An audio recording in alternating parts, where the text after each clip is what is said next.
Sana walang mamamatay dito. Sana lang. Dahil po ay mayroon pong inihatid ng ating kaibigan na si Linyo po ngayon tungkol po ito sa kaguluhan po na nagaganap. May nakitang sign si kaibigan, no? Grabe. Yung sign na nakita kahapon ng mga tao na ipinaabot sa atin tungkol po ito sa beast, yung bubuyog. Napakarami. Kaya nandito ang ating kaibigan. Masamang sign po yan, guys. Tungkol po ito sa kaguluhan na nagaganap po dito sa ating bayan, dito sa korupsyon, no? Kasi parang hindi na ito maganda. Nagbabala si kaibigan sa lahat po ng nagkim-kim ng galit dahil sa aktualan na nagaganap ay hanggang ngayon ay wala pa ring na patunayan. Nandito ang ating kaibigan na si Linyo. Muling magpaabot siya sa kanilang nakukuha ngayon na impormasyon, kaibigan. Salamat po, kayo ay nandito. Ano po ba ang nakita niyo dito sa posibleng mangyayari sa Pilipinas? Nako guys, ito po yung nakakalungkot, no? Maraming tao dito, guys. Ang may mga injured. Iwan ko lang kung mayroon mamamatay dito, ha. Basta ito ang sabi ng ating kaibigan ngayon na sign na kanyang nakikita na hindi talaga maganda po ang nakikita nila doon sa kanilang kaharian. Pero bakit po, kaibigan? Ha? Guys, ipaliwanag ko kung bakit nandito ang ating kaibigan, ha. Ito, nakita talaga ng ating kaibigan doon sa kanilang kaharian na ito po ang mangyayari sa Pilipinas.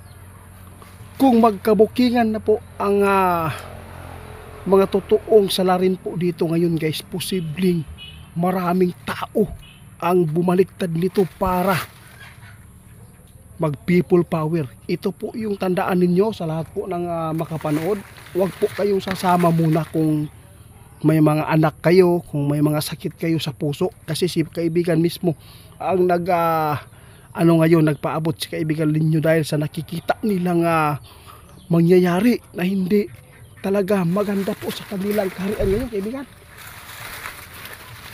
Dahil lamok. Sus, ito po nakikita nyo na posibleng maraming mga tao, mga sugatan nito at maraming sana naman ay hindi yan. Alam po niyo, kaibigan, hindi na po talaga maganda nga ang nangyayari po dito. Tapos ito pa yung hatid po ninyong impormasyon na nakakatakot dahil po kahapon may nagpaabot sa atin. Meron po mga base na grabe ang dami po doon sa isang baryo. Ngunit hindi ko lang po ito na i-upload pa dahil sa daming gawain namin dito ngayon. Ha? Guys, paalala, masilan po itong nakikita ng mga kaibigan ko. Huwag kayong magkampante ngayon dahil alam po niyo kung saan po ang sentro nito, guys. Doon talaga sa Manila. Sa lahat po ng mga sasama, kung may mga sakit man kayo, nagbabala si kaibigan para walang mga buhay po na mawala dito dahil sa nangyaring kaguluhan po dito sa korupsyon, no? Nagbabala si kaibigan, may nakikita sila.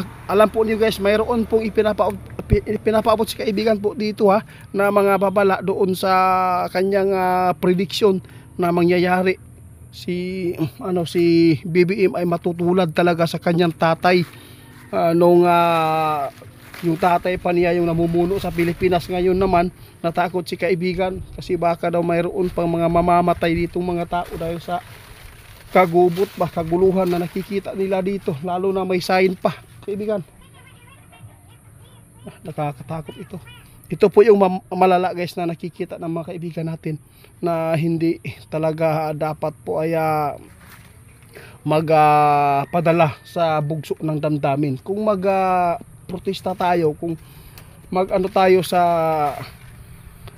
yung mga korupsyon, labanan natin. Pero sa pagdala lang nato, dili nato ni idaan sa mga masakit. Kasi po pag hindi maganda itong pagdala sa rally, kung marami mang tao masagasaan dito, lalo na isa po dito ang mga kasundaluhan natin, ang nakakatakot dito. Mas maganda pa siguro ang mga kapulisan natin at kasundaluhan ay tulungan na lang ang taong bayan para po ay magkaayos na ang lahat. Sana po, sana kaibigan. Ito po yung nakakatakot nga balita ng ating kaibigan, guys. Kahapon pa nila ito nakita. Kahapon pa sana ito itinapabot, ngunit sa dami pong mga trabaho na kanilang tinitingnan po para sa tao, para mapaabot nila po ang mga magagandang mga impormasyon, ngunit sawi pa rin sila, guys, dahil po masama ang nakikita nila doon sa kanilang karian ngayon. Sa lahat po ng mga makapanood sa amin, paki-share, guys, ha. Huwag tayong magpadala ngayon sa bugso ng damdamin natin sa galit po sa mga tao na naglingkod ng ating bayan, na sila po mismo ang nagnakaw, no? Tukso ito ng dyablo. Kaya sana wala itong mamamatay, guys, kung suportahan ang taong bayan sa kanilang masakit na mga karanasan na nangyayari sa aming bansa, no? Kada lang unta, kung wala lay mag-against ani, walay may tabo nga mamatay. Kung suportahan unta ang taong bayan ani, guys, mas maayo para masulbat ang tanan.